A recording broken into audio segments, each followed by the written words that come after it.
Welcome to Hegel 1313, and welcome to Judith Butler.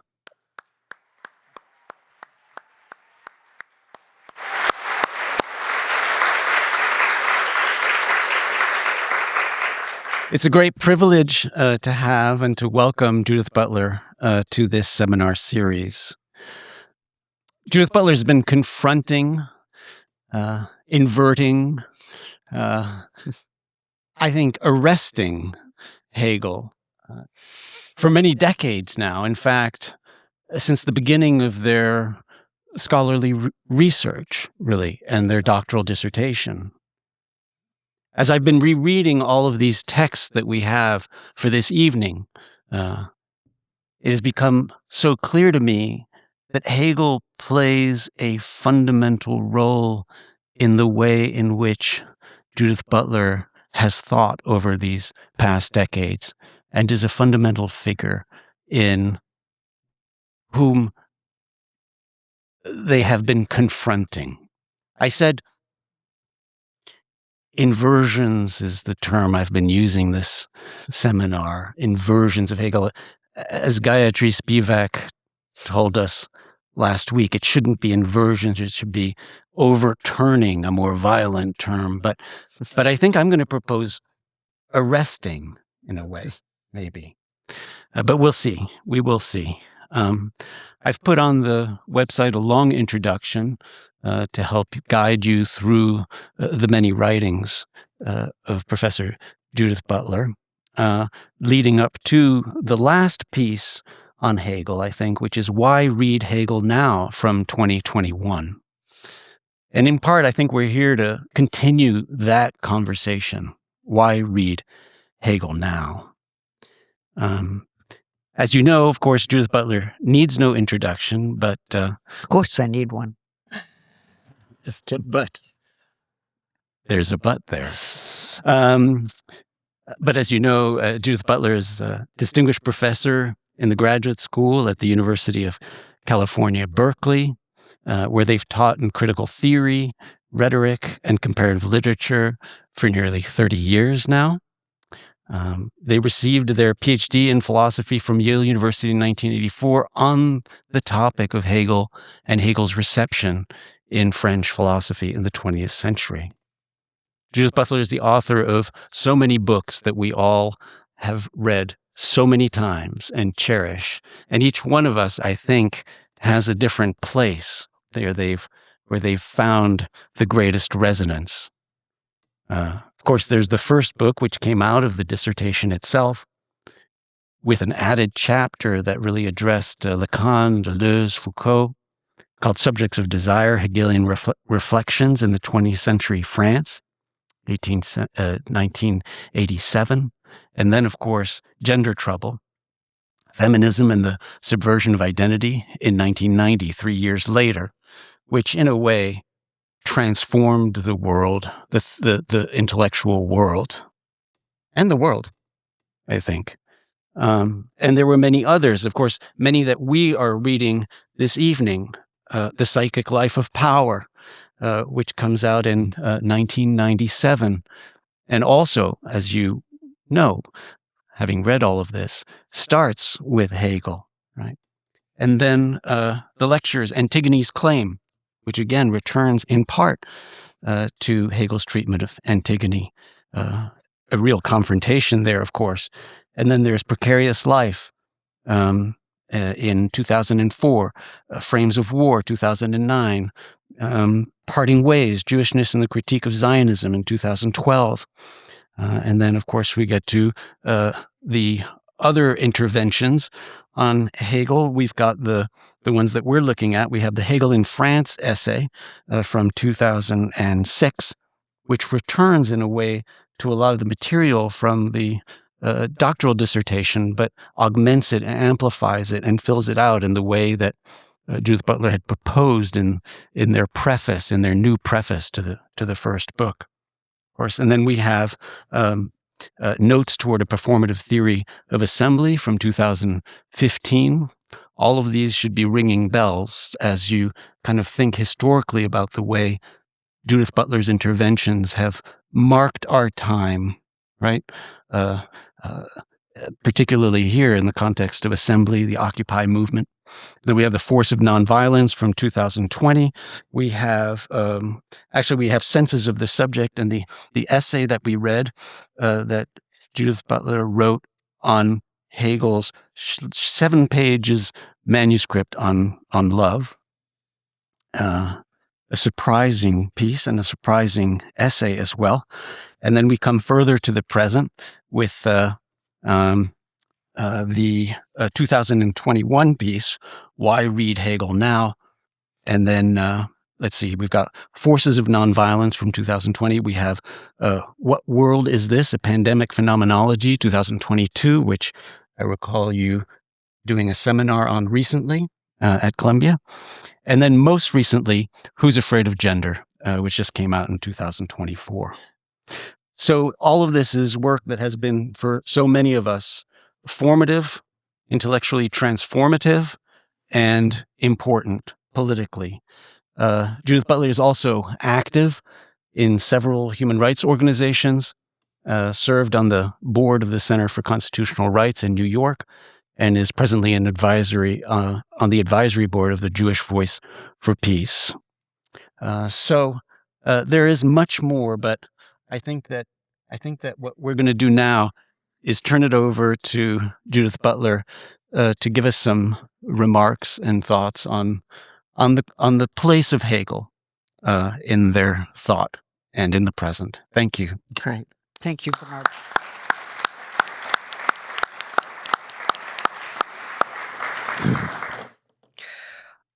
Well, thank you very much. It's funny that Hegel should be, as you say, so foundational to my work. At the same time, I'm really not known as an Hegelian. You wouldn't say, "Oh, Butler, that Hegelian." You'd probably, if you talked about my work at all, would say something else. But I did go back and try to figure out how much I've done or what I did and why, and I found some things like a short piece on Hegel and Wallace Stevens. And I also found some work on universality that was in the volume with Zizek and Leclos on contingency, hegemony, and universality. And a book with Catherine Malabou called Sois mon cœur, which was never published as a book in English, but does exist as a publication called You Be My Body for Me. I think there are a lot of things that could be said about the way Hegel keeps popping up. But what I'd like to do today is give you a couple of examples of where I was aware that my thinking was Hegelian. And here are 2 propositions from recent work, one about authoritarian phantasms, and the second in an interview about the traffic in women and the networks of deal-making among wealthy men. So the first one, just a couple of days ago, I was at Barnard thinking about hope and whether it has vanished. And I worried that hope has vanished, and then it occurred to me that the worry about hope vanishing may well be a sign of its persistence. I wrote, consider that our hope may be most alive at the moments in which we are grieving its loss most intensely. I was talking about the prospect of radical democracy, which seems more remote than ever, and I said the following, which strikes me honestly as a peculiar coming together of both Kafka and Hegel. If we're not finished grieving the loss of ideals never achieved, that is probably good news. Maybe hope takes residual shape in the worry that hope is increasingly remote from the possibility of its realization. If we suffer that gap, that distance, we have not quite given up or given over Otherwise, the time of suffering would be over, and something far worse than desperate anxiety would have taken its place. I don't mean to say that every time we say hope is gone or that it has vanished, that's a sign that we're still hoping and that hope exists. That would be maybe a dialectical inversion that's too quick, too easy. But I am saying that the negation, the noting of what is not there, is a way of holding to an ideal that is badly unrealized at this moment. The ideal is not a nothing, as Hegel would say, but rather the measure by which we assess what is vanishing or vanished. Something persists in that vanishing. But if we had no capacity or measure by which to note that vanishing, that would be a vanishing of another order.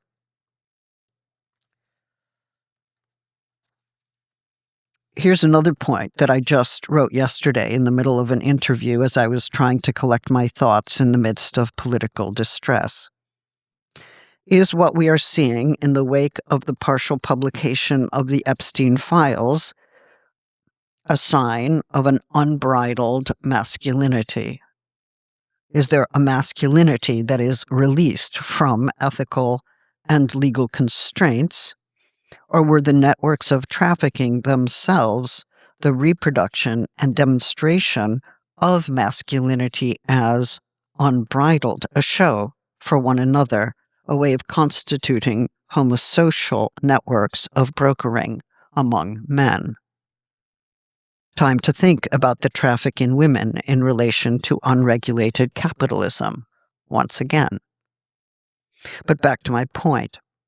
If the first is right, then there is such a thing called unbridled masculinity, masculine heterosexual desire, arguably pre-social or antisocial, lurking there prior to its release and orchestration, and only in the context of the Epstein parties and encounters is that masculinity simply released from its hidden place. It exists, it's in hiding, and then it suddenly comes out. But if it's the second, then the networks and encounters reproduce a version of masculinity that is unrestrained. And that suggests that masculinity is in part crafted and displayed as unconstrained, and even produced and reproduced as such. The first formulation assumes that the passage into the network does not affect what passes through it. The second insists that the passage through the network changes what passes through it, even crafts it, so that the passage is itself part of its production. That's an Hegelian point. In the Phenomenology of spirit, every passage or transition turns out to be part of the object redescribed in the course of the passage. And the redescription casts the object being considered in a new light, foregrounding a set of constitutive relations that were previously unseen.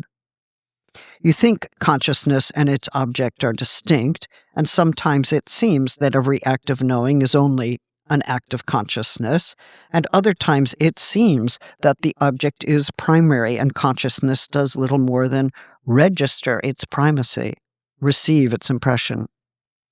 But what if the distinction between the two is a way of producing them each as separate, failing to see how the one cannot exist without the other? The unity between the two does not eradicate their distinctness, but only gives us a new constellation in which to see the two as distinct, yet mutually constitutive. Of course, many criticisms can be made of this economical explanation, including the many other factors at work, including the history of sexual trafficking and the exploitation of women and girls, and sometimes men from the global south, but also the different permutations of the traffic in women, a concept that was not to be found in Hegel's work. I'm not saying that any of this is a full or satisfactory explanation of the Epstein networks, but I think there is a ruptured dialectic at work in forms of dissociation, refusal, and externalization that is part of the very scene. That may that may indicate Hegel's enduring relationship to psychoanalysis, something made clear in Jessica Benjamin's scholarly work. But also, if we understand that the description of a relationship among separate phenomena transforms our understanding of what they are, then the description is part of a new constellation of the phenomena themselves, leading, in Hegel's phenomenology, to a renaming process. Thus, we move from, in the phenomenology of spirit, sense certainty to consciousness to self-consciousness. At least in that work, this sequence is not motored by any inexorable spirit of history, but rather by a method and a form of reading that demonstrates ideally a logical necessity, which is precisely not an historical prediction or an instance of historical determinism. To go back to the Epstein explanation, one could say that an unrestrained masculine sexuality, heterosexual, is released in such circumstances, but that already sounds like a redundancy. The passage into the environment recrafts or orchestrates a sexuality that does not suddenly come into being on that occasion, but does acquire a distinct social form, one that thrills to the transgression of ethical and legal restraints, arguably regressive and anti-feminist, clearly anti-feminist, but that is another story. The sexuality does not happen to pass into that network and then show itself for what it is.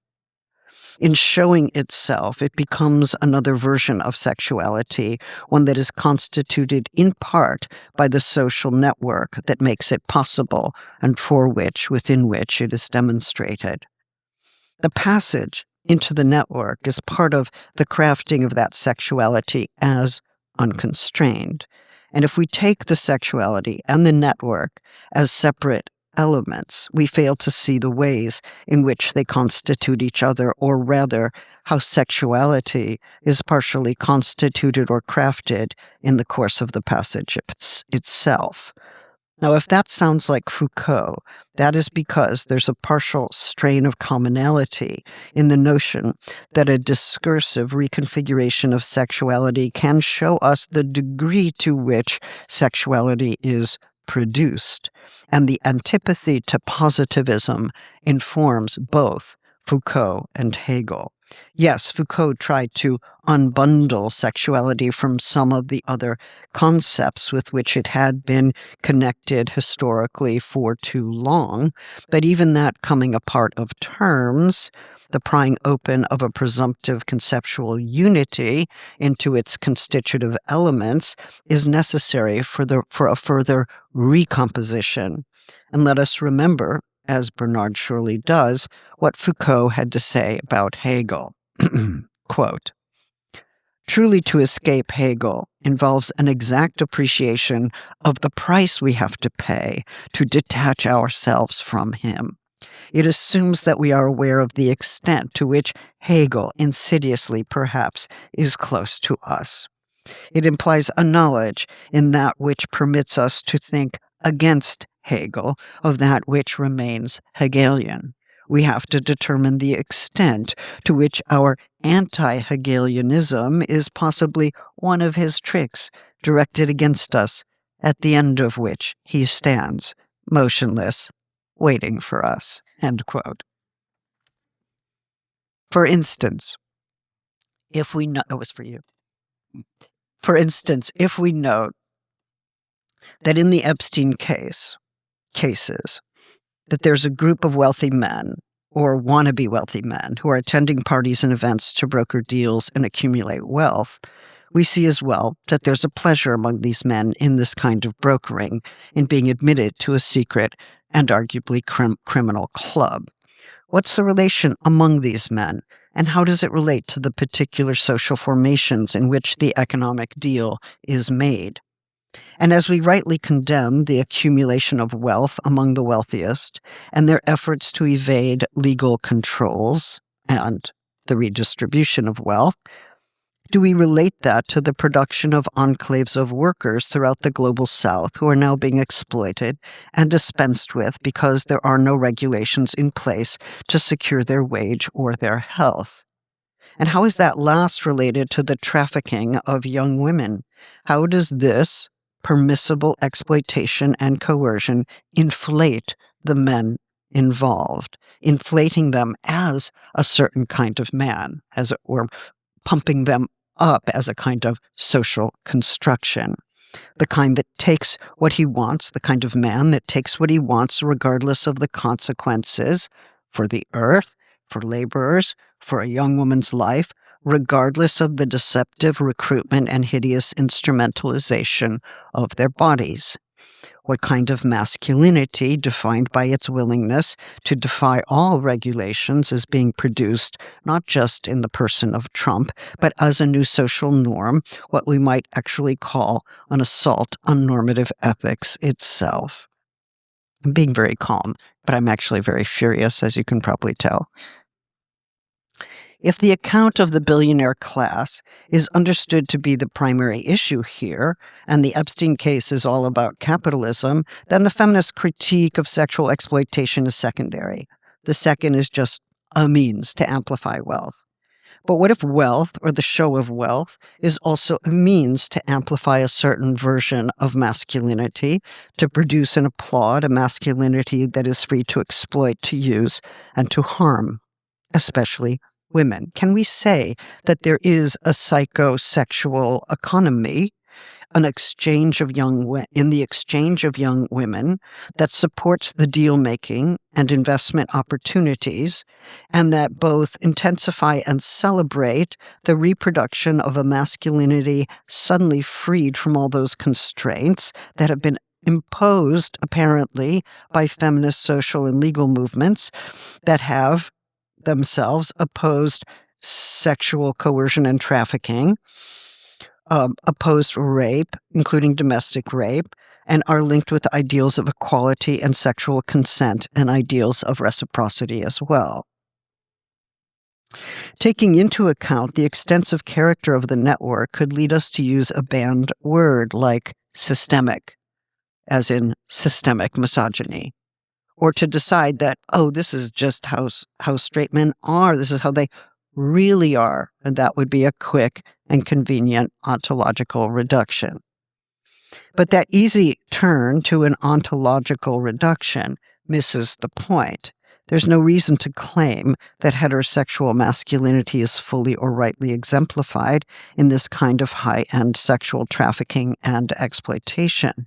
Sexuality is formed and articulated in social worlds, which does not deny biological impulse, but pertains to its social articulation and form.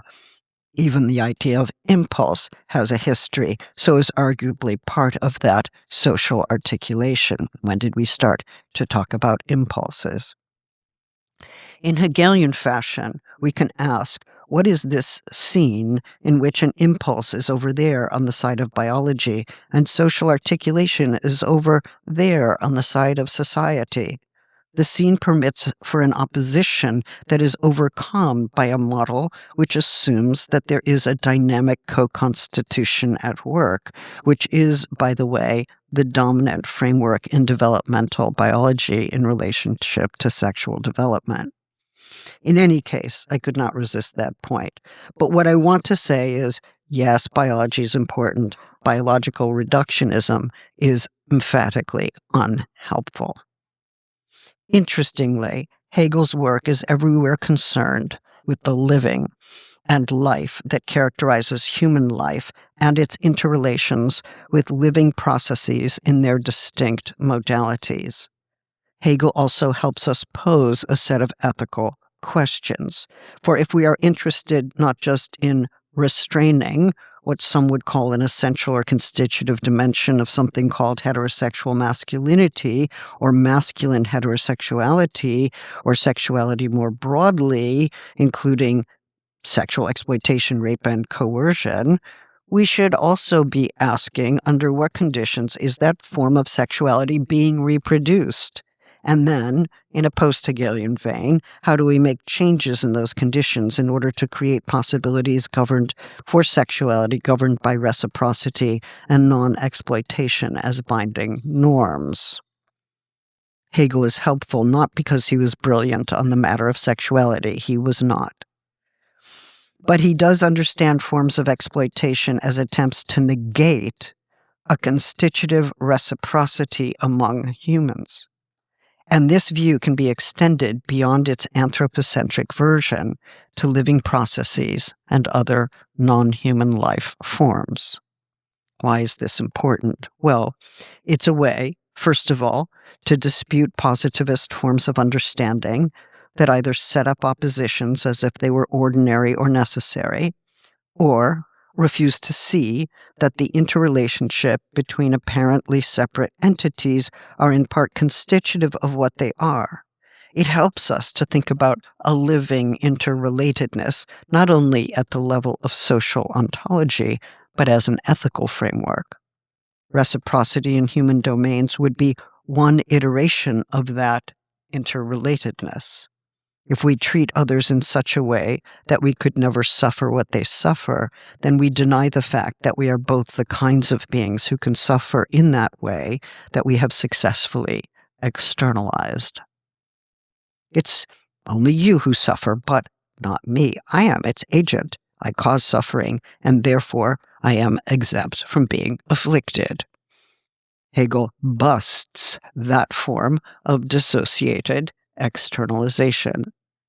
It is doubtless one reason why Lacan tried to rethink the Freudian notion of negation through a specific use of Hegel, coming up with Denegation for Verneinung. One says, I am not that, or that something is not happening, but the not, or the no, ends up revealing a relationship to what is negated that effectively calls that negation into question. We might say that the denial of a constitutive set of interrelationships is at the core of some versions of ecological politics as well.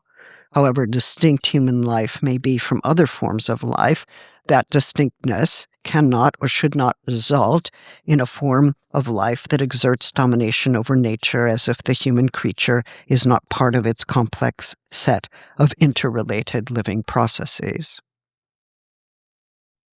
I started by giving you some examples of hope and sexuality that I think are part of our times. And since I'm supposed to be thinking about Hegel for our times, I'm glad to return to some questions about desire, body, life, and the promising character of interdependency that I see as following from this brief discussion of mutually constitutive relations. First, let me say that the question of the use or value of Hegel for our times turns out to be a different question when we realize that Hegel insisted that we are, in our very thinking of our times or in our times, that history and social life more broadly are conditions of our thinking, but also part of the very way we make sense of the world. None of us are fully alone in this activity, for we are fundamentally social creatures. Indeed, the social character of human knowing follows from the condition in which relations to others are constitutive of who one is, not to be understood simply or only as what Hegel called external relations. One could take that to mean, that the subject devours all difference, but I think that is an erroneous way of understanding Hegel. It's very popular. But so too is the wrong use of the word performative. At a certain point, you just give up. You can't really chase it anymore, right? Okay, sorry.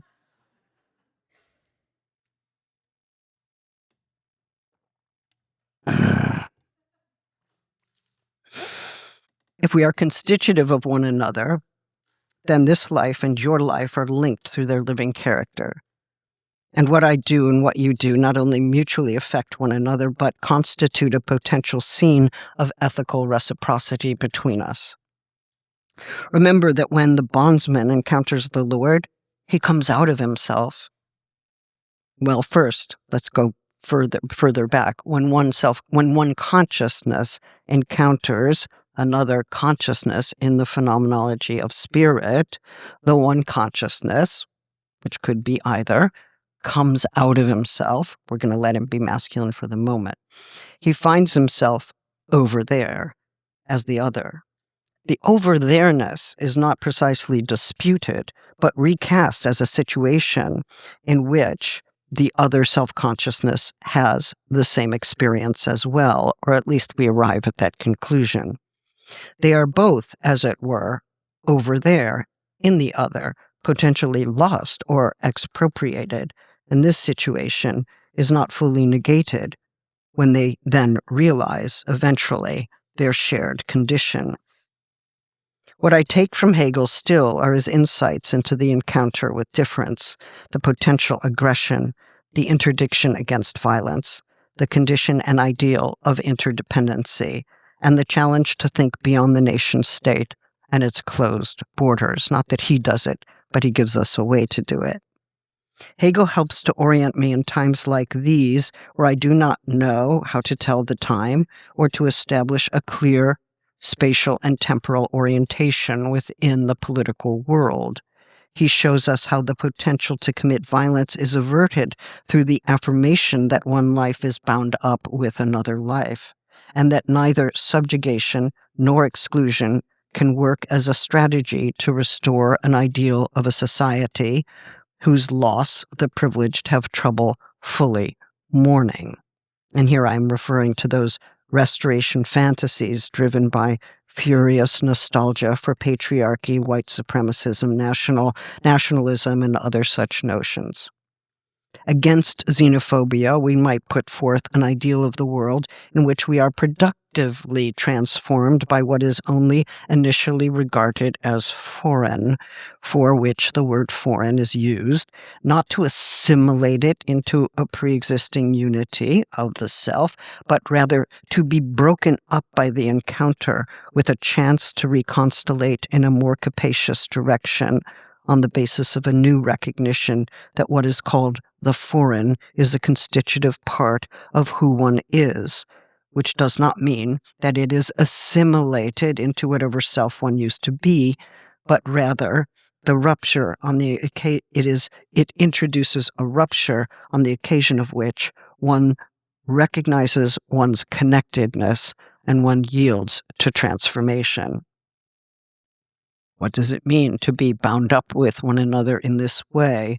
Well, that was the question at the center of a dialogue I had with Catherine Malabou some years ago at New York University.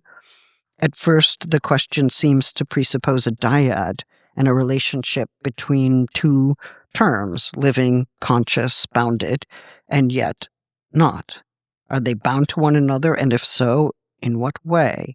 If this being bound is part of what each of them is, then how do we rethink the ontological status of each term as both separable and not? Moreover, if the individuated life of each term is never fully exhausted in or by this relational structure, then how do we understand this persistent, individuated life? When we arrive at the lordship and bondage chapter in the Phenomenology of Spirit, the prevailing consciousness discovers another consciousness outside itself, and it's a scandal. How did it get there? Who is this bloke? How is it possible that this is me over there? And how can I account for this apparent distance between the me over there and the I who regards this me? Let it not be so.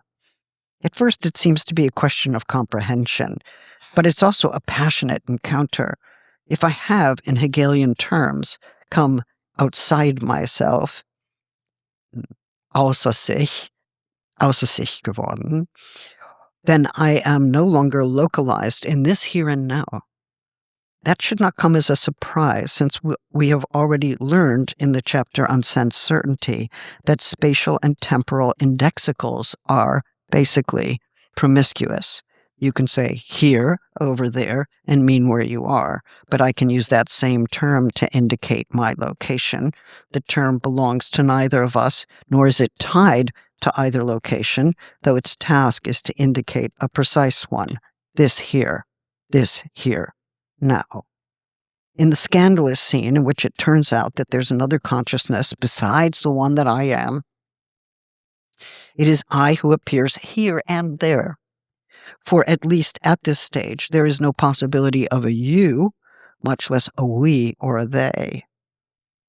They will arrive in time, of course, but at this initial moment, it appears to be demonstrated that I am a kind of being who is here and there at once. In this now, I can, as it were, face myself over there, but this involves a certain measure of self-loss or alienation. I have become other to myself. It also entails a surprising recurrence of myself at a spatial distance from where I thought I was. I appear to be iterable. I am, then, not quite bounded in space as I apparently assumed.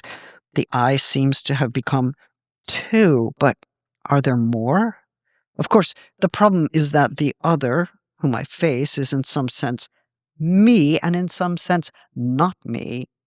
And this means that the redoubling of myself that happens in this initial encounter is one that establishes some other who is, in some sense, not me, and though that may be reassuring, since I'm not fully expropriated over there, it is also a kind of scandal to the conceit of self-sufficiency. So I encounter myself at a spatial distance from myself, redoubled. I encounter at the same time, and in the very same figure, the limit to myself, a check on my self-certainty, a problem of alterity. I am certain of this self here and now, but if all those terms can be duplicated, then of what am I actually certain? The appearance of the other rocks that certainty. The point, however, is to let oneself be rocked, broken up, and undone, for otherwise a new way of understanding cannot appear. The sudden appearance of the other has confused commentators on the phenomenology for some time. Why is it that the other suddenly appears? Why is it that the other appears as another shape? It all seems random.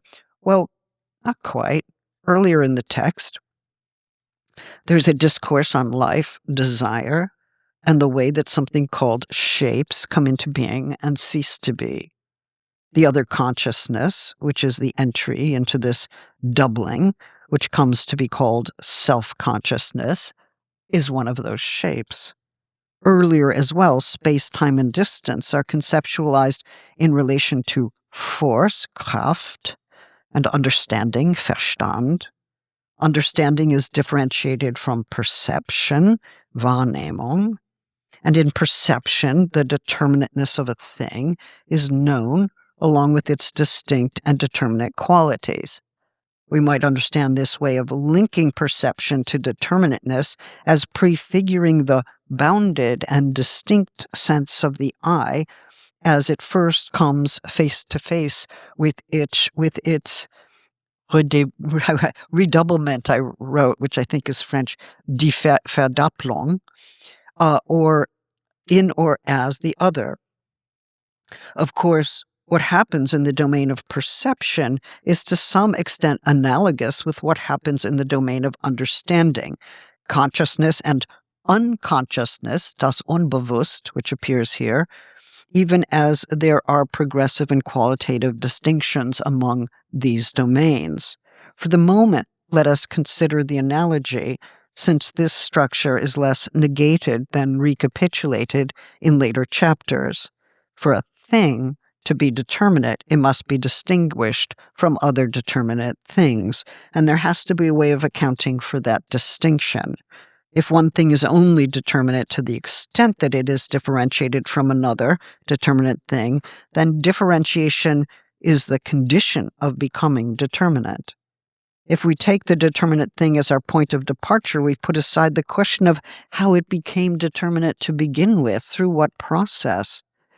It thus follows that a shape is assumed and maintained to the extent that it is not some other shape, the term he uses is Gestalt, specifically not this other, and furthermore, not this other in a specific way. The negation wedges itself into the encounter of the other as a scandalous experience of self-loss. That me over there is not me, but that negation does not free us from one another. It initiates the articulation of our bond. But it also does something else. The appearance of this other self-consciousness produces a dyad, but in fact the number of such shapes are potentially infinite. Duplicability is a feature of the human shape, and yet the relation of differentiation involves negation and the potential of an infinitely revisable bond. What Hegel calls shape here is not the same as matter. It is that which is formed and dissolved, comes into being, takes shape, and passes from being. Birth and death seem to be implied by shape. And shape, as duplicable, is from the start divided within itself. In other words, an infinity of difference is the horizon in which this or any shape takes shape. That infinity is thus central to what shape is, since not only does it form the necessary background to every existent shape, it constitutes an essence that exceeds the existence of any one. This open and limitless time is as definitive of shape as any determinate spatial existence. Just as shape cannot be reduced to its particular existence, neither can shape finally disappear into the infinity to which it belongs, though each shape can. Shape thus oscillates between particular existence and infinity, and this oscillation becomes its defining characteristic and movement. Well, that would be important if we can say that when Hegel is talking about shapes, he's also talking about bodies. The body has a shape and may even be one of the key models we have for thinking about shape in general. But before we can make the link between the two, we have to follow a few more transitions in the text. The relation of shape to life, to desire, then to the two emergent self-consciousnesses, whose particular mode of desire leads them to threaten each other's life, something that can hardly be done if there are no two bodies willing to fight and die. Yet even later, Hegel will refer to the two self-consciousnesses that encounter one another as independent shapes. Significantly, this discussion of the apparent contradiction that defines and motivates shape leads Hegel to a discussion of life. Shape separates itself from the universal substance to which it belongs, but what are we now calling this universal substance? As with other transitions in the phenomenology of spirit, a new term is suddenly introduced, or indeed, a new term appears on the scene at the moment that a new conceptualization takes place. A new word, life, describes this dynamic of preserving oneself and becoming dissolved, of shapes that are not fully self-sufficient but bound up with one another, taking and losing shape in relation to one another. We are, at this point, almost, but not quite, in a dance. But at this point, before the two consciousnesses appear, this medium is called quiet. Life is quiet. And only later, when there are two subjects desiring to live and thinking that they must kill in order to do so, does Unruhigkeit, or disquiet, characterize the scene. It is at this point that the universal substance is renamed as life, and a shape is referred to as a living being, das Lebendige, that is conceived as a medium. This life appears at first to be a quiet movement of shapes, taking shape, losing shape, coming into existence, passing from existence. Life is introduced as the process through which shape is imparted or instituted, Gestaltung, and overcome, aufheben. This process is clearly not linear. Hegel says it is the whole round or cycle, Kreislauf, of this activity that constitutes life. Again, disquiet emerges once something called consciousness arrives on the scene. Consciousness is first called the genus in the Miller translation, but it's actually species, die Gattung, prefiguring what will become for Feuerbach and Marx the species, being Gattungswesen. As a species, it would seem that the one life is linked with others, and that this shared or common life is specified as one that belongs to self-consciousness. That term is introduced to describe the scene in which the I takes itself as a simple universal and independent. But that quiet conviction is disrupted and agitated by the existence of another independent life. This is the first such scandal I've referred to, one that precedes the one that opens chapter 4. The notion of a species emerges as a way of grouping or collecting such independent lives, and this means that it's not just your life or mine that comes to define what life is, but the collecting process itself. That too is life, the living character of gathering, but also of dissolution. The condition of differentiation defines the species, but the idea of the species would itself dissolve if this were a differentiation without limit. At least two dimensions of bodily life are presupposed by this account. First, one is a body among bodies. Second, the body involves a process of being formed or being dissolved. The species outlives the existing individual, even as the species requires existing individuals to reproduce it. So what is it about the idea of certitude that makes this condition of being a species being, of being substitutable and transient, so disquieting? Why not simply remain quiet and content with this Kreislauf, this cycle, which could colloquially be translated as running in circles, that is life itself? At the outset of the life and death struggle in Hegel's Phenomenology, one consciousness, or both, resolve to regain a sense of certainty in themselves. They can only do this, apparently, by overcoming the stark alterity of that other consciousness, which not only disrupts its own certainty, but possibly took it away. A dogged paranoia and anger takes over, but so too does a desire to overcome that other in some way. One might be able to do away with this one other who has scandalized one's sense of independence and self-certainty, but if that other is duplicable without limit, then there are potentially an infinite number of similar consciousnesses that need to be overcome. One would have to be a perpetual killing machine, I suppose. They are living shapes over there. A consciousness that makes me conscious of myself, a redoubling that links me with others and threatens me with substitutability and expungibility. What we might call one's narcissism is badly wounded by the very existence of the other. Not even the this of this life belongs to me. Not even the life of this life belongs to me. As much as I am over here, I am always over there.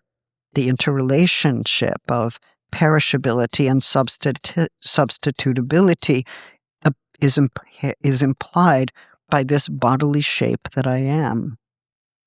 Hegel has come to establish, through these steps, the constitutive sociality of this self-consciousness. But in doing so, he lays the groundwork for an understanding of lethal domination. If another shape of consciousness threatens me, then I could destroy it, but then I would have to destroy infinitely, since shapes are indefinitely duplicable, and they would all threaten me equally, because they're all equally independent. That would make me into an exhausted warrior. But my aim would no longer be this or that shape, negating this or that shape, but overcoming the scandal of duplicability itself.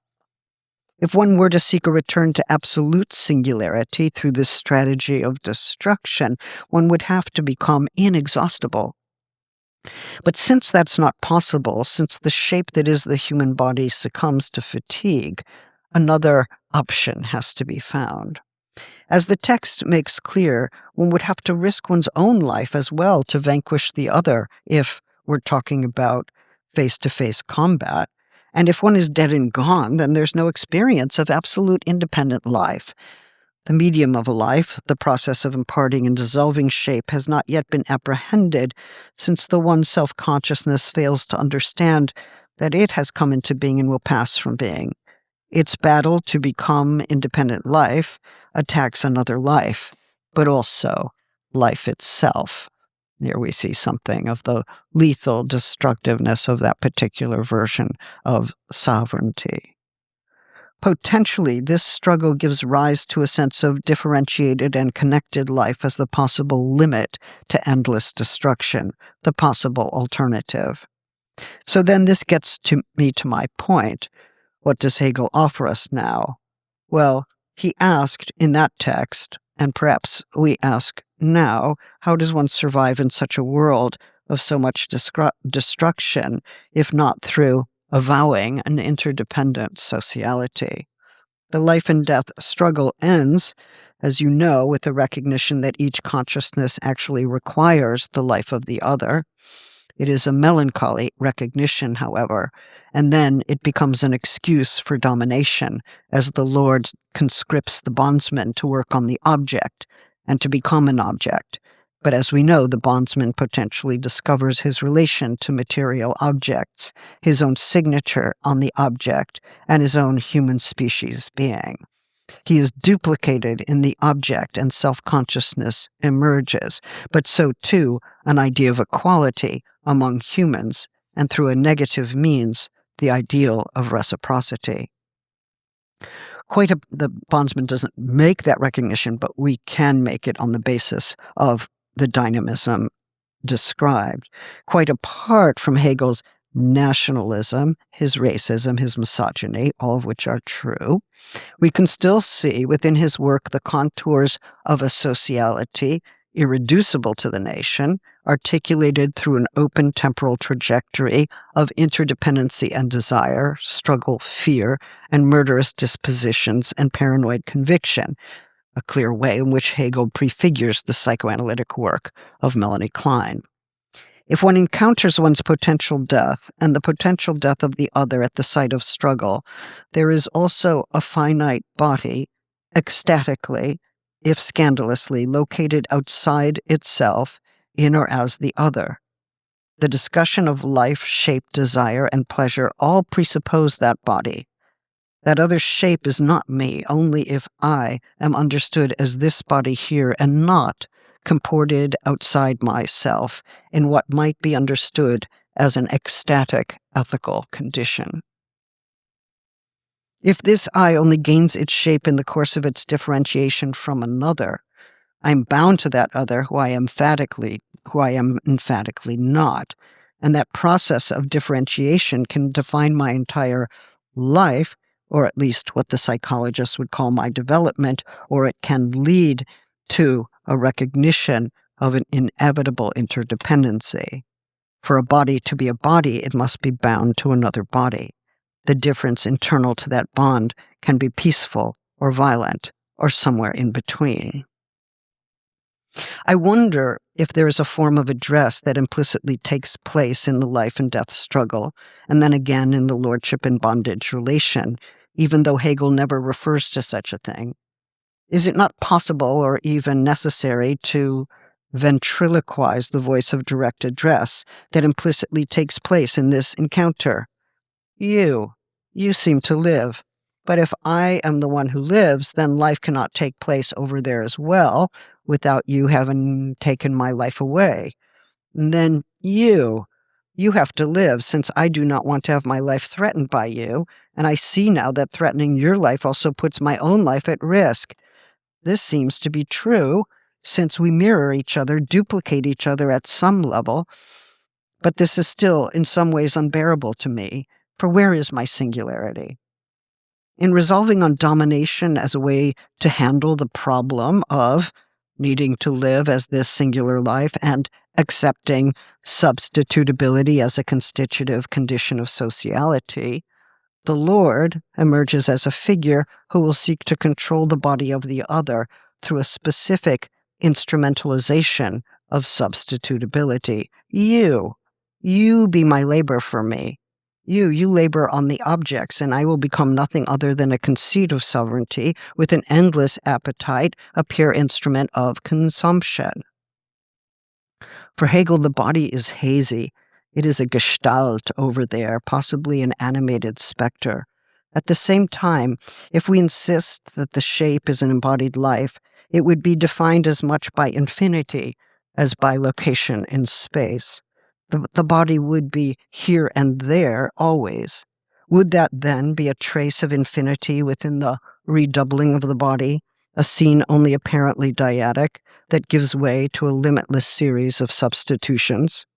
What follows then is a framework that allows us to think about ethical forms of reciprocity and the deplorable forms of domination and dispossession. The economies of domination that seek to localize and intensify suffering for one group in the name of the freedom and independence of another depend on the relocalization of bodily suffering. If you are my body for me, then you are my body in my place, and I'm relieved of the burden of being a body.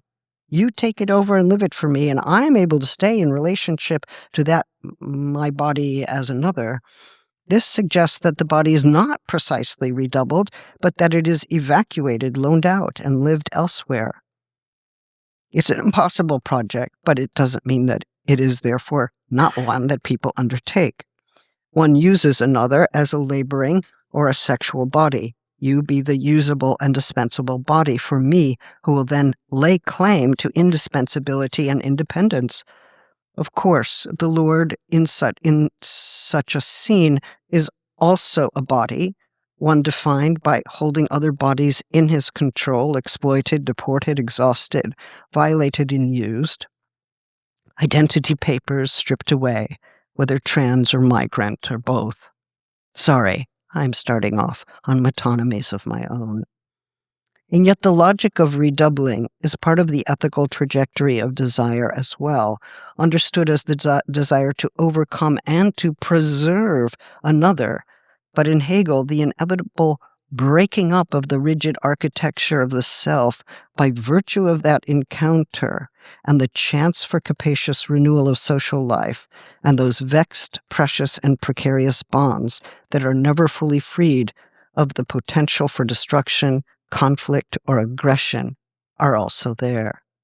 To be undone by the other in this ethical sense is in some sense to undergo a kenosis, an evacuation of the self, or a duplication in space-time, charting a relationality in which one's own persistence depends on the persistence of others, yielding to ideals of social interdependency, committed to the enduring infrastructures that support shared life.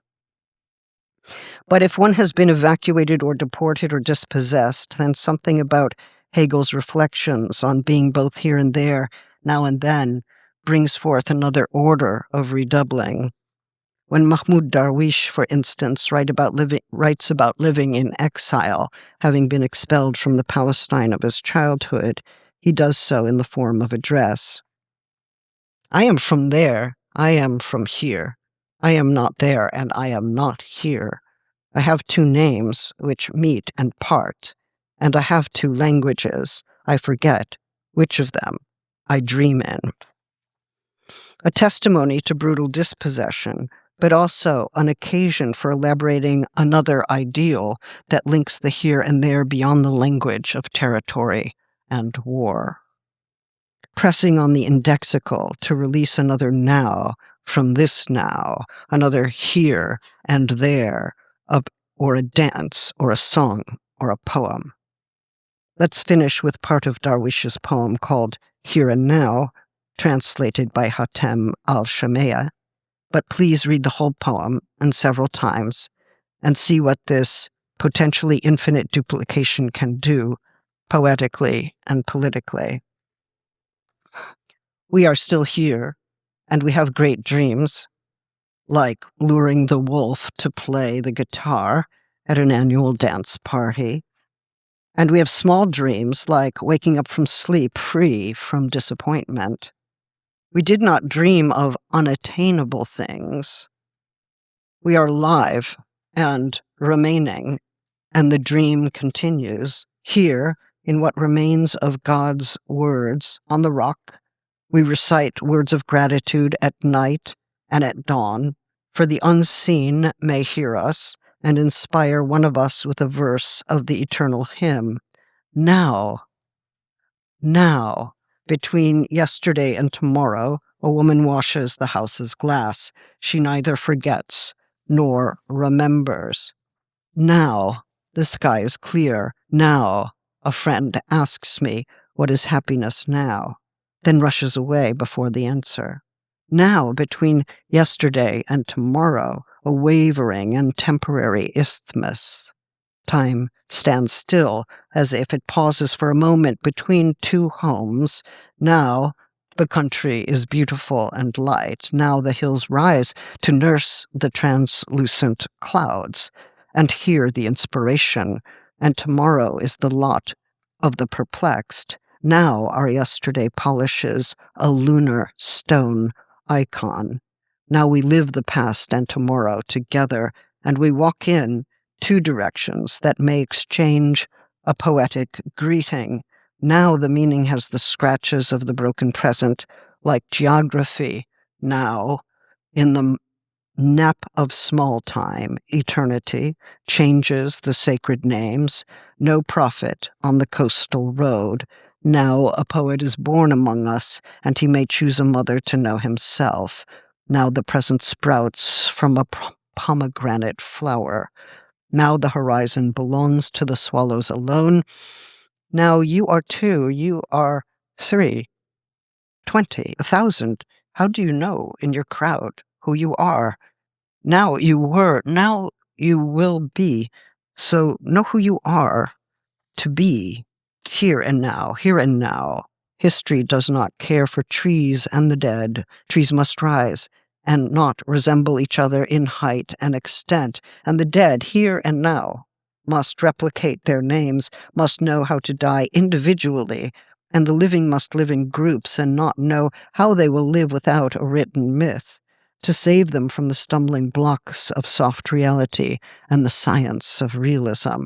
And they must say, we are still here, watching a perceiving star in every letter of the alphabet, and they must sing, we are still here, bearing the burden of eternity.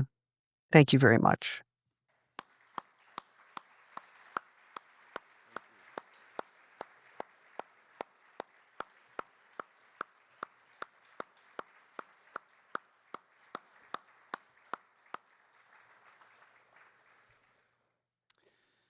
Thank you, Judith, for that remarkable paper.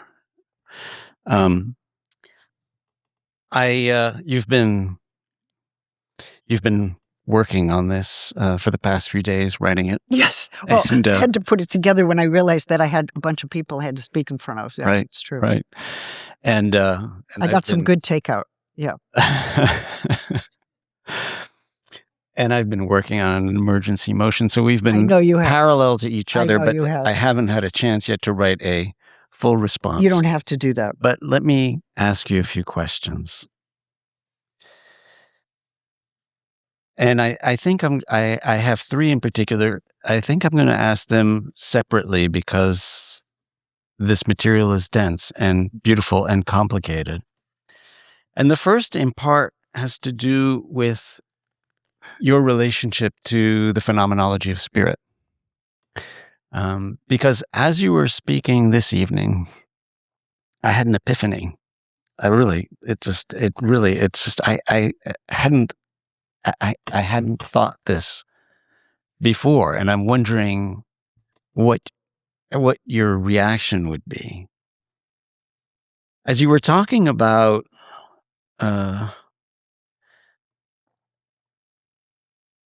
when you got to the section of the Lord Bondsman dialectic, and you were talking about self-loss and alienation and the problem of alterity.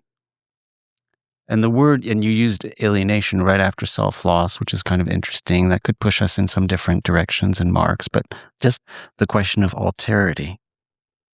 All of a sudden it struck me that it could be that all of your remarkable work on self-loss and alterity, which is so fundamental to the work that you would do in Gender Trouble and then later, is a kind of life and death, that the life and death struggle remains internal to self-conscious, to the subject. That in fact, that other self-consciousness is not an other self-consciousness, but is the alterity of oneself. Now, and I'm going to come to this in the second question, that could potentially be problematic because of the work that you want to do with the moment of sociality in Hegel, which happens later in that sequence. And there's a sense in which we need the other subject in order to achieve the sociality that you spoke about and that I'll come to later, and that you also wrote about when you address the unhappy consciousness parts of the phenomenology. But here's the idea, and I'm wondering if I just missed it and it was there, or this is actually clarifying or completely on the side. But could it be that for you, in a way, the Lord Bondsman dialectic is not playing out so much between two subjects, but is actually the phenomenon that kind of grounds and motivates and gets going the self-loss within the subject, right? So it's not actually the point where you're encountering another subject, but that entire kind of experience and the phenomenology of that experience becomes focused on one's own relationship to the alterity of oneself, and that those then are actually the self and oneself. It's all happening in a sense internally, but the struggle, the life and death struggle, is right there, right? And so you haven't gone outside. And in a way, this is interesting to me because I've often, so when I use the idea of arresting, that what you're doing with Hegel is kind of arresting Hegel, is there are points where you stop and you don't follow him with the overcoming. I mean, I think that's very important. There are many places where you do that. You are using the material, and you are working with Hegel until you get to a certain point, and then you depart. So it's almost as if you stop it there. But on this reading, it's not so much that you're arresting. It's actually a reinterpretation of those important passages from the Phenomenology, such that actually you're continuing, but it turns out that it's a completely internalized struggle of life and death. And it strikes me that that's really important to you, because that moment of self-loss, which is not recuperable, which is not restorable, can be so, well, I don't want to say violent, but confrontational, right? So, do you see what I'm suggesting here? I do. And am I just kind of projecting this on your work, or? Look, I can see why you might go in that direction, but it is true that I hope your interpretation is wrong. Okay. That's good. That would actually be pretty devastating. I think. Why? No. Yeah. Well, I'll Why? explain why. I'll Tell me explain why. why. Why? Because the problem with this, it's not just an internal scenario. Although, when I was a scholar of this text many years ago, there were people who did say that all of this is internal to a single consciousness. And then there were others who said absolutely not. Of your work? No, of the phenomenology of spirit. Okay. Of Right. the phenomenology of spirit. And this particular scene between two self-consciousnesses. So, and it was interesting that there were interpreters who said, oh, well, there is no second independent consciousness. That's just part of the internal scenario of a consciousness. And the whole chapter is just describing a single consciousness and its internal divisions. And then there were others who absolutely disputed that and said, no, this is the incipient moment of an actual social theory. And of course, the problem with the first thesis is that it's a whole lot like the subject who's scandalized by the other and can't accept its existence. In other words, it might fortify that particular moment of being scandalized rather than go through the process of realizing that we must live together and that the ecstatic dimension of the self, the fact that I am always outside myself in the other or in a social world, or is actually the condition of possibility of a certain kind of ethics and lays the groundwork for a social ontology of a certain kind that's quite important. So what happens in that chapter, as you know, is that they realize the two, because what happens with the one happens with the other, that they can't kill each other, that they need each other to live, that killing another also risks life. And then they also understand themselves as needing food. They're actually made of desire, begeerde. They must eat. They're desiring beings. They desire not just to overcome one another, but they actually have to eat. And the German word for desire is actually more like animal eating. And it's always been interesting for me that the French translated as le désir, because le désir, so high, so fancy. It's like, this is more like the German fressen, I don't know if you know that, but I'm like, anyway. So, no, I mean, there's a problem of food, there's a problem of labor, there's how it's going to get organized, how's everyone going to get fed, especially if we decide we both have to live. So then you have a social organization of labor, it's based on domination, except the laborer starts to understand some things, that he's not just an object, that even the consciousness of oneself as an object is not to be an object in a certain way. An important point for Fanon as well. So then, there's a question of how to emerge from domination. Now, it is true in the chapter following, in the unhappy consciousness, that there is an effort to arrive at an internal solution to this whole problem. So we could say the psychic structure of self-domination emerges in unhappy consciousness, but that also happens within certain religious rituals, implying religious institutions, and also there has to be a mediator, a priest, at which point we break out into the social again. So we have labor, we have war, we have labor, we have the social organization of food, we have religious institutions. We're breaking out all the time, and that breaking out is really extremely important to the way in which interdependency gets conceptualized. So I don't think I'm departing from Hegel here. I actually think, and I could probably show this as well in some of the work in the Logic on Nature, that interdependency is a fundamental understanding of living creatures in relation to one another. Yeah.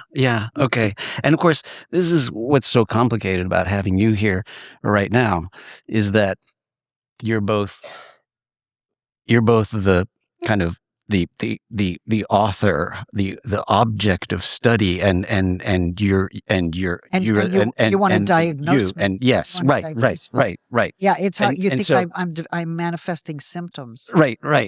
In other words, That could be. like, I have enough humility to accept it. right. We're missing the third part of our usual dyad at this seminar, which is either the author or the philosopher interpreting the author, because I see. you're playing both of those roles here. So maybe I have to assume that other role, perhaps. Then no, because that never happened. This never happens. Yeah. But so I do think now the incipient moment that I described, like where the other is a scandal. I mean, I think, psychoanalytically, one could say that there are individuals for whom there is no other, there is no object, that everything is a narcissistic concern, right? That the entire domain of alterity cannot be admitted, or when it is, it's a scandal and a threat. So it's a very defensive creature right there. Yeah. But that being outside oneself in the other, or finding oneself comported toward the other, that ecstasis that is existing outside oneself moves from being absolutely threatening to being the condition of possibility for ethical relationality. So for me, there is a willingness to get wrecked as a narcissist in order to live in the world with others that I think Hegel is staging and restaging. Right. That it's that and that is, I do think that that's there. Yeah. Okay. So then, I mean, I do him some favors. Yeah. Right. I mean, the way I would think about this, and you definitely don't have to agree. The way I would think about this is that, in a way, we always think of Hegel as cycling, right? Cycling through. I mean, some of us think of Hegel as cycling through these. It's not bicycling, but in a cyclical manner through concepts, etc. There's a way in which I now read your work as cycling twice through the Lord Bondsman dialectic. Cycling twice. So you're not giving up on the moving forward to sociality. So I understand that's important. And nonviolence, by the way. And nonviolence, right. Which are actually, of course, I'm apparently a member of a terrorist organization, according to the newspapers, but they forget that I wrote a book on nonviolence that I actually. Okay, sorry. Right. No. I understand. So the hypothesis here, and then I'll go on. But the hypothesis here would be, in fact, that to best understand, to one interpretation of Judith Butler's work is that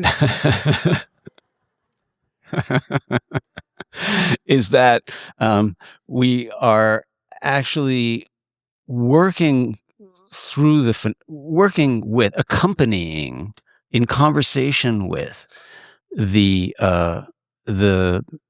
Lord Bondsman dialectic first, in a way, at an internal, or internal is a simplistic way of saying this, but at the subject level within, and that creates this. I mean, because that creates this extraordinary emphasis on self-loss and alterity within the subject, which is, it seems to me, so fundamental to your work. But then it goes to a second. But it does go on. But it does go on to the second stage of then encountering another. But that there are those relations inside, in terms of one's own relationship of alterity to one's other self, that is a kind of a struggle, that is a management, that might be placing another self in a dominated form, of actually one self dominating the other. There might be those relations of domination, right?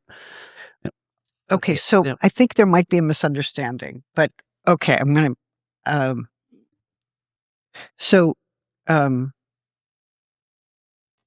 this chapter doesn't give us a developmental or formative account of how human subjects come into being. It posits a strangely solipsistic and narcissistic creature who doesn't understand that as a human creature, it has come into the world in a state of radical dependency, as all infants do. Right. So this is an adult figure, we might say, who is denying interdependency from the start, denying dependency and seeking a radical autonomy, which is, I think, very masculinist and defensive, and I try to show it, the narcissistic and paranoid dimensions of it. Now, in my work, outside of Hegel, I'm pretty clear that we enter the world in a state of radical dependency, and that the denial of that dependency is part and parcel of the emergence of certain kinds of masculinity, but also certain kinds of individualism. So I've written kind of extensively on that to show what the conceit of independence and sovereignty might be on those models that deny dependency. But with Hegel, we're like this creature who comes to us as the first instance of a recognizably human form, barely recognizably human, is scandalized by alterity as if it has not, from the beginning of life, been received and handled by another, or by a set of others, or by institutions of care, whether they worked or failed to work. Doesn't understand that it emerged into this world through relations of sociality, right? So, for instance, on my work on gender, there's very often a scene in which an infant comes into the world and somebody says, it's a boy, it's a girl, right? And then that social operation animates something within the child, and indeed that interpolation continues throughout life. So my own theory would start from another place, not this place, but it would surely also involve a recognition of hostility, aggression, and potential for violence, but also ways out of violence, which I find extremely interesting and which keep getting bollocks in the chapter. Like, oh, we're both alive. Oh, we both need each other. We can't live without each other. We can't take each other's life, right? We can't take each other's life. That's not going to work. We both have to stay alive if what we're trying to do is achieve some independence. Like, oh, we're independent, but we're in this relationship where our independence depends on differentiation, which means I actually need you to be differentiated from me in order for me to... Right. So there's a way in which need and dependency keep confounding these conceits of self-sufficiency. So if all of this that I'm saying now takes place inside of a subject, then the object world falls away, the world of others, the world of social life and institutional life, history itself. And it would collapse into a solipsism. Now, you might want to say that to me, but then we're not going to dinner. Unless, then maybe I'll be quiet. But but unless if you really want to push on this, you can push on. I mean, unless you cycle through it, unless you are able to somehow pull out of it in a way to then do the work that leads you to sociality. In other words, unless you're able to. Right, which is why I have turned to Freud and Foucault. Right. Like there's a deep, I mean, we could do a whole other thing on me in psychoanalysis. Whoa. Right. We could do a thing on me in Foucault, which you and I have done. Right. In that other country. Yes. No, I mean, I do bring different kinds of, and feminist theory, queer theory, excellent new work in trans studies. I I bring stuff together in my way to build my own, but I'm not like, oh, fundamentally a Hegelian, or you're going to find the key to me in that chapter. Like, oh, that's the Right. key that will unlock the essence of Judith Right. Butler's work. I don't think so. Right. Oh. No, yeah, no, I agree. And You're we worried could about the dinner now. no. I agree. And what's interesting about this year, in a way, is that we're taking this cut into work. We're taking this Hegelian cut into work, right? And we could do exactly the same, and maybe we will when we're done with Hegel. We could take a Foucauldian cut into work, into other people's work. We could take a Butlerian cut into people's work, which would be, in some sense, to figure out how their conversations with you shaped their work. I mean, that's what makes it tricky to have this conversation, because it's the way in which we're also looking at your oeuvre in that way. But it is a cut, which obviously, and so there's. I'm certainly not suggesting that that Hegel, where Hegel fits in the scale of your interlocutors, in a sense, But we're just on that now. But Go ahead. I guess I would just say that what I referred to briefly as a kind of ecstatic ethical relationality is also there in Levinas, and that I actually see a kind of point of convergence between them that most people would not. But there are theological readings of Hegel, and also Jean-Luc Nancy was among those who understood that the dynamism of Hegel was such that, we tend to think, oh, Hegel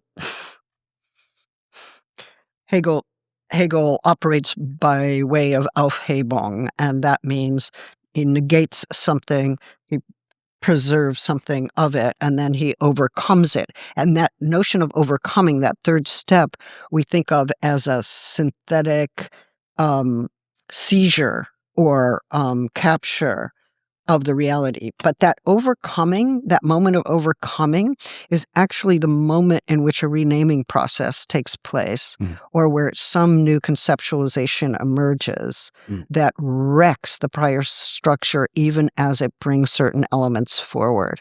And that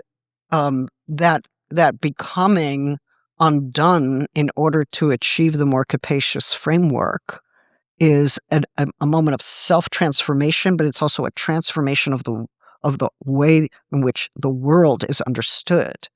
And I think that it's also the non-closure of the system.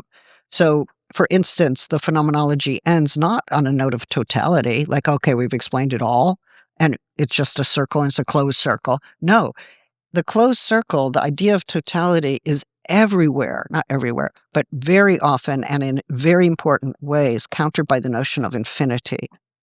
And totality and infinity, like when you think about Levinas's work, there is that the phenomenology ends on this oscillation between totality and infinity, and the two are not reconciled. So there's an irreconcilable tension there. So the idea that Hegel just offers a totalizing system, or that he's in favor of a subject that devours difference, like, I think it's a bad reading. Yeah, I agree. Let me try and cover two other topics before opening it up for some questions from students or faculty. So just related to this last point, specifically to the question of the overcoming, the relationship to the dialectical movement. I mean, you opened up your talk this evening with what I thought was a brilliant treatment of, in part, a dialectical relationship between heterosexual hypermasculinity and sexual assault, and trafficking in the case of the Epstein files, and exploitative capitalism. And that's, in a way, that's how you opened up the conversation. And you were coming back to it. You were coming back to it at the end when you were discussing the questions of sociality that are opened up by the interdependency in Hegel's work in the parts after the Lord Bondsman relationship, where you were talking about an economics of domination, right, and relocation of the bodily suffering, right? And I heard a lot of echoes of the Epstein in that, and so I felt that you were actually kind of coming back to that, or that there was a kind of a full circle here, where the development was returning to this question of how to think about the relationship between hypermasculinity and sexual assault in the Epstein situation and exploitative capitalism. But there was this point, I mean, the point you were making was that they are somehow mutually constitutive, that there's, so the relationship, we have to think back and forth of how they constitute each other, which then poses the question of that notion of mutually constitutiveness, which speaks a lot to your work, maybe some of Foucault's work, versus the more conventional Hegelian dialectic, right? Right? Yeah. So I take it that we ultimately we're not really doing Hegel when we're thinking about this relationship, because certainly there's not any kind of overcoming whatever, but there is possibly a renaming that you want to have in conversation. I think it's different, and Okay. I think we can find it in Marx as well. Okay. But I think all I'm doing with Hegel, and remember, I'm not applying Hegel. Yeah. You know, I'm like, Oh. I'm thinking, what is the way of analyzing phenomena that, at least at first, seem to be pretty discrete? And, I just read something was perfectly beautifully written, but I think fundamentally wrong, which was just, the Epstein business is just display and deflection, and that's not what's really important. What's really important is the economic agenda, the transformations of capitalism under the Trump regime, or that are happening transnationally. I thought, I see. You're just gonna. This sexual violence stuff is just on the side. It's a deflection. It's a distraction, so that we don't look at the real thing. I thought, that can't be right.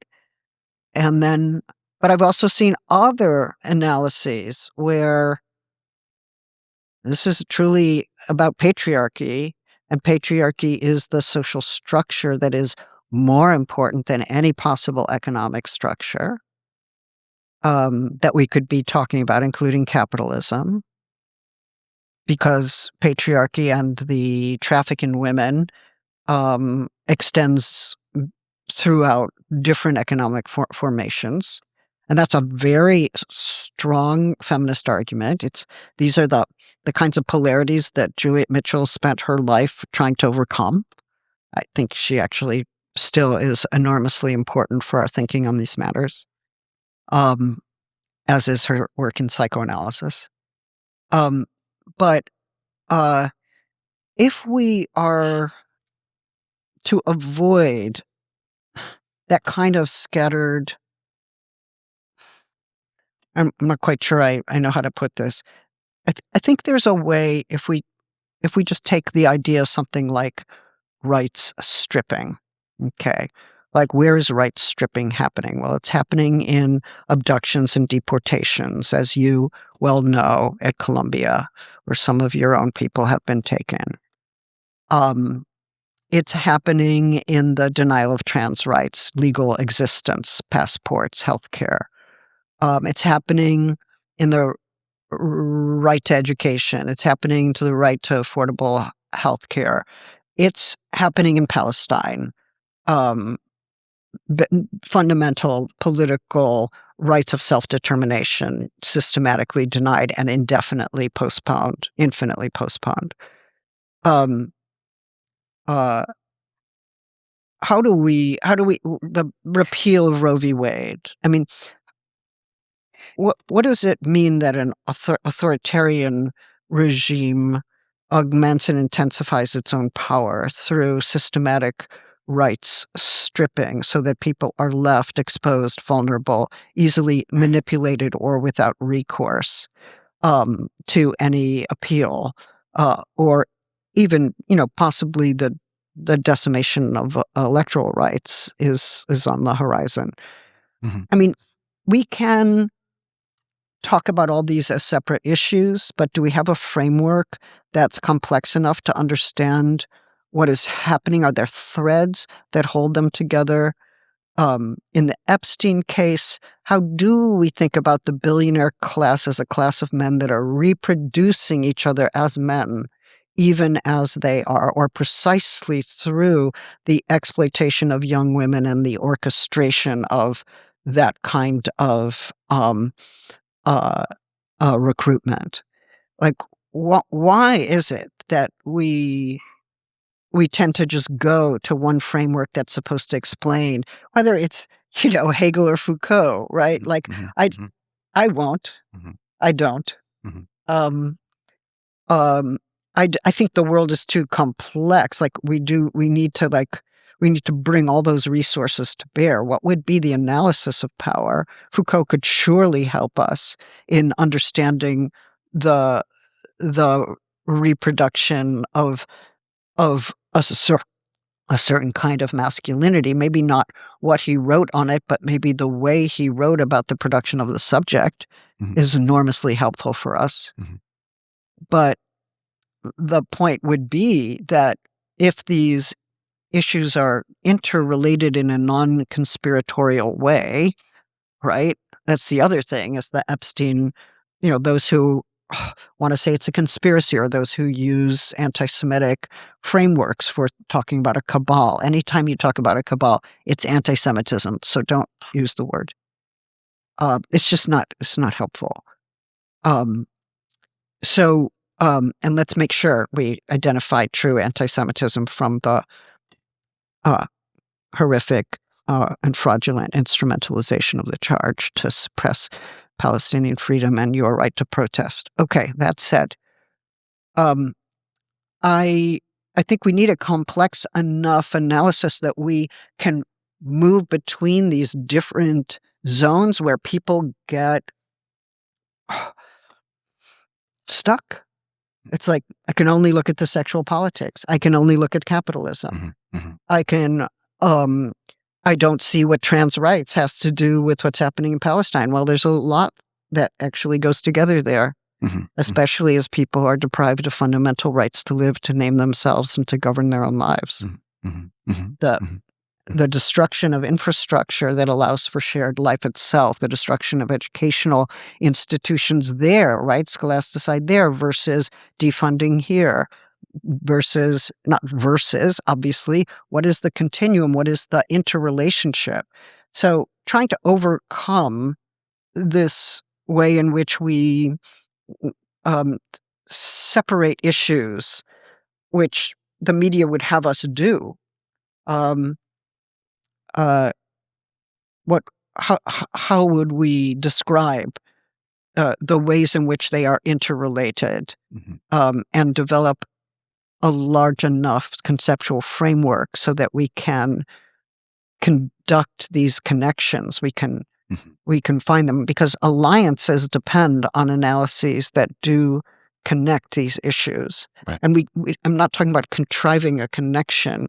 I think that the form of emerging authoritarianism that we have is one that is about shameless right stripping, and those young women in the Epstein scenes had their basic freedom taken away, and also their rights to consent. I mean, what are we talking about when violation like that takes place at the same time that other people are being denied their rights to exist in their own name? These are shameless forms of sadistic intervention and control that need to be thought of in relationship to one another. So, the Hegelian move is simply one that actually allows us to think about how these issues are acting upon one another and how they are interconnected, not to come up with a totality or a closed system. That's a tired old allegation, but a dynamic set of relationships. And feminist theory is always, from its inception, not its inception, but I would say since the 70s, insisted that the traffic in women be thought in relationship to capitalism. And I think we need a whole new way of restaging that debate now. Thanks. Yeah, I don't. I probably just made things more complex. No. That's what we're looking for. Okay, let me just one short question before we open it up. Okay, so start, and then we'll pass the mic around. It was interesting to me that you started with or at least you early on brought in the Epstein case into this discussion. There was this passage in Why Read Hegel Now that particularly hit me, which was in the final part of this paper. I proposed to turn to Hegel's discussion of criminality, also in the Phenomenology, to ask about the powers of exclusion. And you know me, so criminality and thinking about criminality, and of course Foucault thinks about penality so much and finds that as a kind of entryway. And I take it that when you're bringing it in here in this 2021 paper, it ultimately goes towards Antigone. Yes. And it goes back to it. Back to Antigone. So I'm wondering what work does the space of penality, criminality do in your work, right?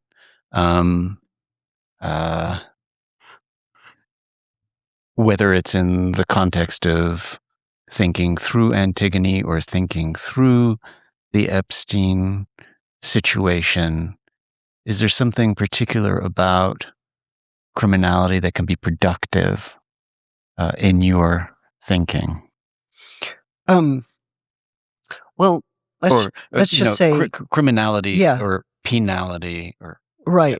Well, or illegalisme in Foucault, or illegality also, because illegality in the context of migrant rights and deportation. Right. Well, I think they're kind of three separate things. One would be, if we're going to talk about Hegel, his understanding of criminality as part of the reproduction of the family and the state. And he does effectively talk about that also, about the production of guilt as not being related to a crime, but really as something that's produced by punishment. So there is some interesting work in Hegel about how the law serves the reproduction of family and state that other people have worked on much more than I have. For myself, I mean, working against the criminalization of lesbian, gay, non-binary, trans people has been one of the important theoretical and activist commitments of my life. And I was myself criminalized as a young person, so I come by it honestly.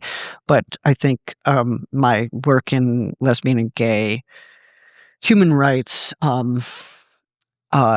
which covered about 12 years of my life before joining CCR and some other organizations, that's been a pretty big commitment. And I'm in touch with I would say young queer people and trans people all over the world who are fighting criminalization to this day. Mm-hmm. So that's really crucial to me. Foucault is obviously very important to me in thinking about those issues. Mm-hmm. Um, Mm-hmm. um, and struggling to decriminalize consensual sexuality um, of that kind, and so that's definitely in my work, and I've written on it extensively. I'm writing a book right now on Kafka and the law. Mm-hmm. Mm-hmm. I'll probably be done by next year. So Kafka himself was a lawyer, Right. and it's extremely interesting for me to be reading his office writings where he is expanding on the idea of insurance, which I know you have interests in. Mm-hmm. Mm-hmm. And he ends up asking why it is that public health, especially on issues of psychiatric suffering, isn't funded nationally, and why people, especially who return from war with war trauma, aren't given publicly funded residential facilities with proper care. Mm-hmm. And so, that's something that I've been working on lately, Mm-hmm. and reading that in relationship to his fiction, Mm-hmm. where criminalization seems to be a kind of pervasive norm. I have some strong interests in abolitionist politics as well, especially as it proposes certain experimental ways of imagining a world in which we deal with injury and crime through other means than state violence. Right. Yeah. Thank you. Now, maybe what we need to do is another cut into the Butler oeuvre through that angle. Maybe in 2 years. Okay. All right. So, who wants to ask a question?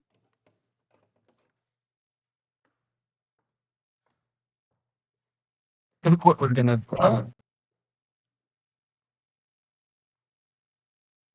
I think this mic works. I'll just pass it over here, Lena.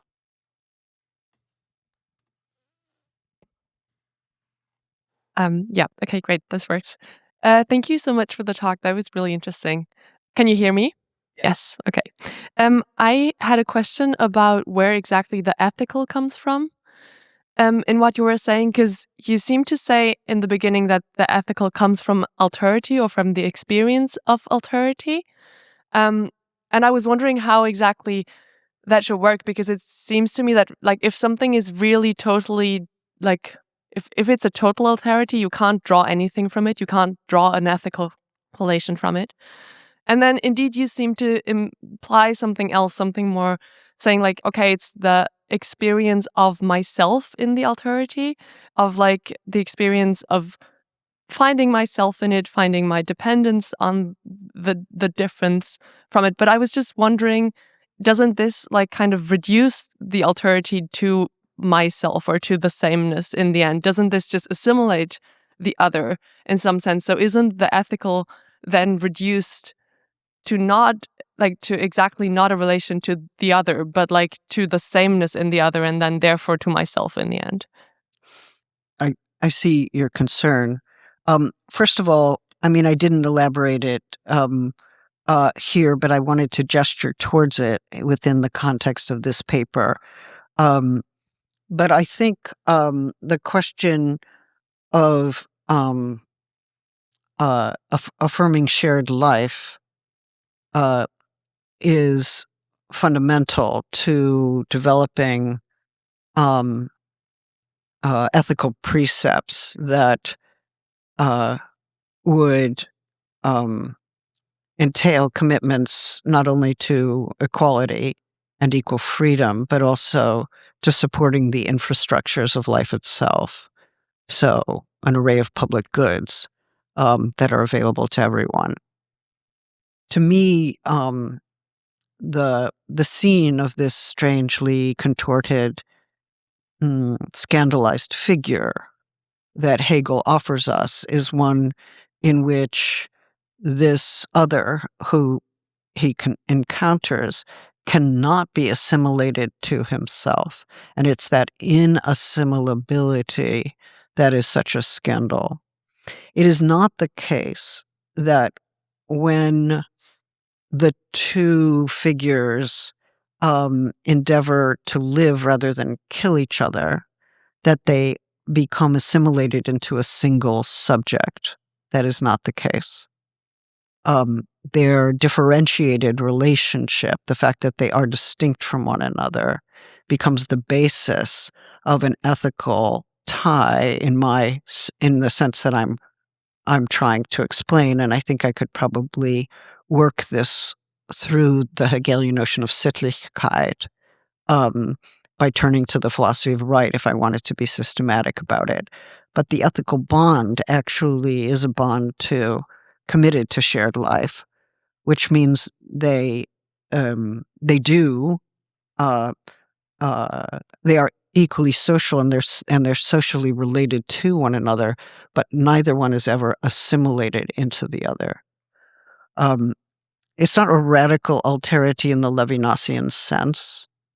For Levinas, the commandment that comes through the other's face is a unilateral kind of commandment to which my submission or my responsiveness is required in order to constitute an ecstatic ethical relationality. In Hegel, it is within shared social life that we find ourselves both comported outside of ourselves and invariably distinct and individuated. But precisely because of interdependency and because of this active living differentiation that's potentially infinite, we do share life and the making of a world of shared life. So I understand that not as an individual subject and a private ethics, nor do I understand it as a collective subject. I understand it as an interrelationship that actually undoes self-sufficiency in the service of interdependent life. So can there be an ethics or an ethical relationship with a stone? Or like what is... Absolutely. Okay. Absolutely. So what is life then? Sorry? What is life then? What is life? Mm-hmm. Well, I do think for the Hegel we're talking about today, life is a set of differentiated, dynamic, and interrelated living processes, and also potentially infinite. Thank you. Lena, could you pass the mic to Ricardo? Ricardo, Hope in the back. You want to raise your hand, Hope? We'll ask the next question. Now, while Ricardo is moving the microphone, I just want to say one word about how extraordinary Ricardo Lombera has been in creating and in making this possible. Thank you, Ricardo, for everything you did. This has been, it's been a lot of work, and we are deeply grateful for everything you did. Yes, Hope. Ricardo helped me get here tonight, actually, outside of the regular thing. So thank you for that in particular. And a second thank you. So Judith Butler, my name is Hope. I'm a graduate student out at Stanford. I'm sure you've heard this a million times. I would not be who I am if not for you. And so I appreciate the opportunity to stand here and say thank you for that. And then I do have a question. So the question is about the intersectionality stuff you were talking about at the end. And the way you framed it was in terms of the need to make connections between things like how class is structuring society, capitalism, how maybe the patriarchy is structuring society. But I take it that intersectionality as a theoretical challenge goes beyond that kind of response because it undermines the confidence we have in our ability to specify these separate things that then come into interaction. I mean, that's like maybe the intersecting roads metaphor for intersectionality. But as the theory has developed, it has become less, we must think the patriarchy plus as it interacts with capital, and more, well, how do we even understand what it is to have a class or what it is to have a gender or what it is to have a race when our investigations of these things show that either they are abstractly considered and so only partially considered. So something like Marx's Capital, beautiful analysis of class, clearly abstracting from whatever class really is as a totality in those passages where, hold on, there's some stuff about race in the colonies going on. Hold on, there's some stuff about social reproduction going on that are presupposed by this structure, that are part of this structure, but Marx doesn't tell you about, not in any robust detail. Same thing with second wave theories of feminism. We get this idea of patriarchy, but wait, it turns out that you can't really specify. I'm thinking like inessential woman, that kind of stuff. Can't really specify what it is to have a gender without also already having this idea of what it is to have a race or building them together. And so my question for you is, and this really is a question about Hegel. I hope to show you my outfit later. It's my dissertation's on Hegel for this reason. My question is, do you see any resources? I mean, Bernard already said, like, no, Hegel doesn't do this. I'm less confident. Hegel doesn't give us co-constitution. But what do you think? Are there any resources in Hegel and the idea of spirit? Or if you want to say this is beyond Hegel, I'll take resources beyond Hegel 100%. For not thinking the problem of intersectionality you posed as the interaction between things we already understand, but instead thinking it as some form of kaleidoscopic co-constitution of things that can never be separated, yet are distinguishable from each other. Okay, this is my question. Would you help me with it? Look, briefly, because it's too big for me to answer well, I think intersectionality is a really important legal theory. I have great respect for Kimberly Crenshaw and all she's done to establish different ways of thinking about legal status. I'm not sure intersectionality is the name for what I'm proposing we need to do in terms of building a constellation of analyses using a number of resources to understand what is happening in the world as capitalism, authoritarianism, and a wide range of reactionary movements are achieving great success. I think we do need to draw from different theoretical frameworks. I don't think I would go back to Hegel to get like a diagnosis of the present, but I would say that understanding the ways in which some of the issues we're trying to deal with, especially censorship, dispossession, genocide, rights stripping, like how does this constellation get formed in terms of several regimes which are involved in a transnational resurgence of authoritarianism dependent on certain obviously fascist passions. So, I'm willing to read widely, and I think we should too. It's not a moment to be doctrinaire. It's not a moment to stay inside of a given framework and say, oh, I'm only going to think this within the framework that I already know. It's a moment to open oneself to some other ways of knowing and also understand what the transnational framework is for emerging authoritarianism, which is something that's been very important for me in thinking about the anti-gender ideology movement. So, I'm not saying, oh, let's just take what we can from anything, but I think theoretical positions, political theoretical positions have to allow themselves to be revised in light of the objects they're finding, right? And to go through new conceptualizations, but to return to more rigid orthodoxies at this moment, I think would be counterproductive when complex analysis and transnational alliance are what is required. Thank you, Judith. Billy, did I see your hand up? Or okay, sorry. Can you Ricardo in the blue sweater.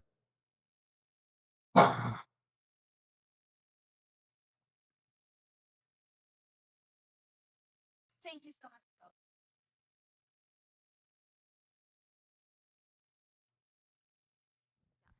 Thank you so much for your talk. I really enjoyed it. I think that I heard you say that we need a new framework for understanding the trafficking of women in a more perhaps sophisticated notion of interrelation. And I know that there's been obviously a lot of debate about this dating back to the feminist sex wars and debates about, the very term trafficking and the argument that it tends to have promote gender binaristic thinking and essentialism. And on the other hand, some of the, proponents of the term argue that it enables one to have maybe a more sophisticated understanding of consent. Anyway, so I was just wondering if you had any other thoughts on how we might rethink the framework of on the trafficking of women. Well, I think the debates of that time were have to be kind of rethought in light of the present, because it seemed to me that back in the early 80s, at least, you could take a position that against the anti-pornography movement, saying that it had a very rigid idea of what heterosexuality is or what masculine sexuality is, and that its analysis depended on a heterosexual frame for thinking sexuality itself. And I was involved in that criticism, and I certainly don't take that back. But one of the problems with the anti-pornography movement is that it actually didn't address sexual violence in its historical forms. So sexual violence against slave women, sexual violence against in trafficking from the global south. If we were to take the traffic in women now out of the Levi-Straussian position and ask in what sense there continues to be a traffic in women that that bolsters or reproduces certain forms of masculine domination, I think it would have to be historically grounded. I think we would have to ask, what are its contemporary forms? What does it look like now? How can we look at the Epstein scene and ask, okay, what relations among men are being reproduced through trafficking in young women in this way? And to what degree are those men also producing masculinity at the same time that they're accumulating wealth, or seeking to do both at the same time? What is the reproduction of an avaricious and unregulated masculinity? And how does that relate to the deep anti-feminism, homophobia, and transphobia of our times, where there is a furious effort to restore certain kinds of privileges that they say were stripped away by feminism, by gender studies, by the concept of gender itself. I mean, there's resurgent fantasies of patriarchal control. There are resurgent fantasies of white supremacism that we're dealing with. And these are furiously nostalgic movements that seek to restore orders that they think have been taken apart by socially progressive movements. So some of these are revenge fantasies. I mean, why not see the Epstein network as a revenge fantasy against feminism? Right? They're doing exactly what the feminists hate. They're doing exactly what the law prohibited when feminists managed to succeed in getting policies and laws prohibiting rape, assault, and trafficking I think we need that broader perspective to understand what's going on. It would be very foolish to have an account of sexuality during this time without an account of sexual violence. I think we need that for intellectual, theoretical, and political reasons, especially since sexual violence is interconnected with forms of labor exploitation. And I think if we did a history of trafficking in this country, it would be bound up with the use and abuse of women in the global South and in the history of slavery. So why aren't we reconceptualizing along those lines so that we can bring in both the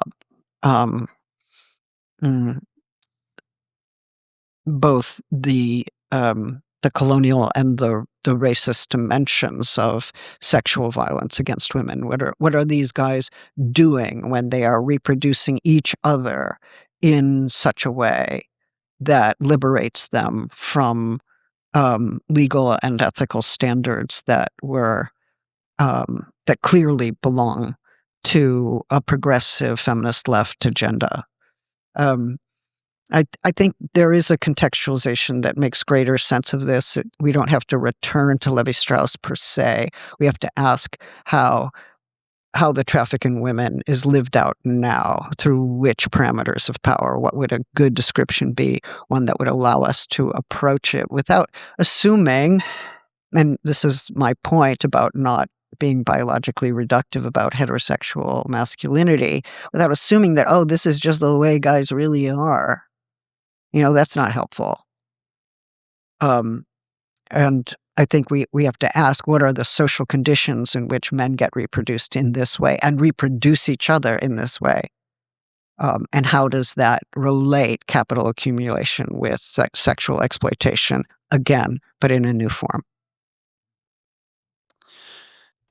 Thank you, Judith. It's also an assertion of a certain kind of heteronormativity among men. And so it actually has a kind of strangely hyper heteronormative dimension, as if this is the freedom and license of straight men and what they should be able to take. And that has its own homophobia and transphobia kind of laced around it, if you see what I'm saying. It's because all of them are reproducing each other as avaricious, unregulated heterosexuals. And what would happen if they're not? What disturbance are they covering over? What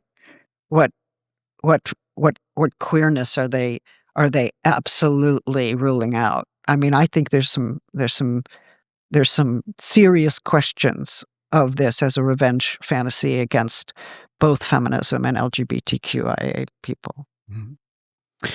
Thank you. Okay. Well, I think that brings us to the conclusion of this extraordinary seminar. Okay, I won't talk about Hegel next time. We'll talk about other things. Yes. It never really works. I try. It worked. All right. Thank you very much, Judith.